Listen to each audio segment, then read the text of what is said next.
انتهت مباراة الزمالك والترجي بفوز الترجي 2-0 في المباراة الثالثة للزمالك في دوري المجموعات. كده الزمالك نقطة واحدة من 3 ماتشات ولازم يكسب ال3 ماتشات الجايين. يا جماعة الزمالك فرقة فاضية.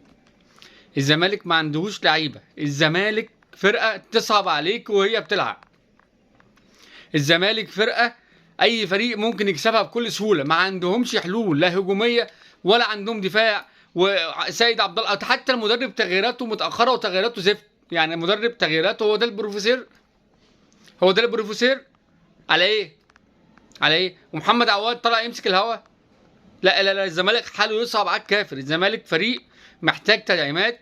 احنا مصريين يا جماعه، يعني بغض النظر عن ان احنا اهلي وزمالك ومنافسه وكده، بس ده فريق برضه بيلعب. بيقول لك الزمالك المصري لما يظهر بالمنظر ده مفيش لعيبه، مفيش دفاع، مفيش هجوم، مفيش خط وسط. مين دونجا وعمرو السيسي اللي كل ما يمسك الكوره يرجع لورا يا اما يتقطع منه؟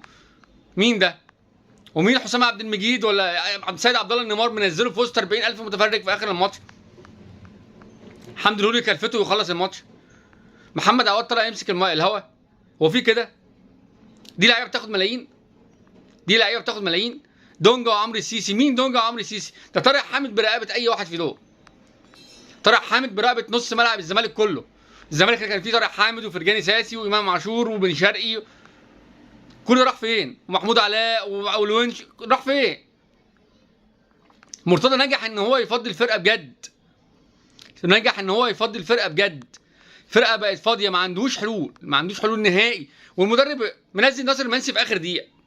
يعني انت راجل بتتخانق عليه وصفقه بتتخانق عليها بقالك شهرين وعاملين قواضي والدنيا بايظه بسبب اللعيبه دي، وتيجي تنزله في اخر دقيقه مغلوب 1-0. عايز ايه انت؟ منزله في اخر دقيقه يعمل ايه يعني؟ هيعمل ايه هو يا راجل يعني؟ بالعقل كده هينزل يعمل ايه؟ ده لسه حد اول ماتش دي اول مره يلبس تيشيرت الزمالك. اول مره يلبس تيشيرت الزمالك. هينزل في اخر دقيقه في ماتش زي ده متكهرب في وسط 40,000 متفرج في تونس. نزله في اخر دقيقه واحمد بالحاج منزله كل كوره اتقطع منه. طب اديله يعني، جهز اللعيبه الاول. انت ما عندكش لعيبه، ما عندكش لعيبه، بس ما جبتش لعيبه. انت جبت 10 صفقات في بدايه الموسم وثلاث صفقات اهوت في الشتاء، 13 صفقه، يعني فرقه كامله كلهم ولا واحد فيهم يصلح يلبس تيشيرت نادي الزمالك. انا اهلاوي بس منظر الزمالك يصعب على الكافر. الزمالك مش فرقه نهائي. الزمالك فرقه عايزه تتفور وتيجي فرقه جديده، والملايين دي حرام تتصرف على لعيبه زي دي. تابع ماتش الاهلي ونستناكم ان شاء الله بعد ماتش الاهلي وصن داونز باذن الله. دمتم في امان الله والسلام عليكم ورحمه الله وبركاته.